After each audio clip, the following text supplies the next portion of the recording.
I'm attorney Amy Brown, and we're going to talk briefly about who the parties might be involved in a motor vehicle collision claim.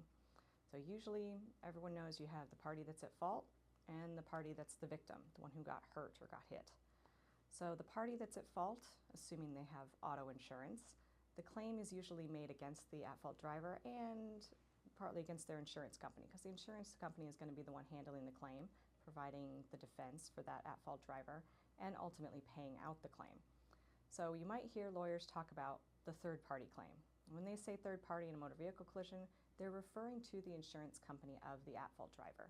Say, whoever that driver had, their insurance, I won't name insurer companies' names, but that insurance company is considered the third party.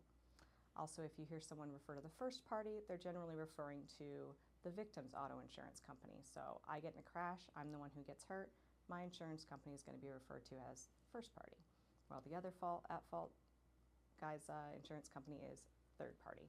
So sounds a little silly, can be kind of confusing, but if you hear lawyers or claims adjusters, insurance companies talking about first party and third party, that's what they mean. If you have any further questions, please feel free to give me a call. Happy to help.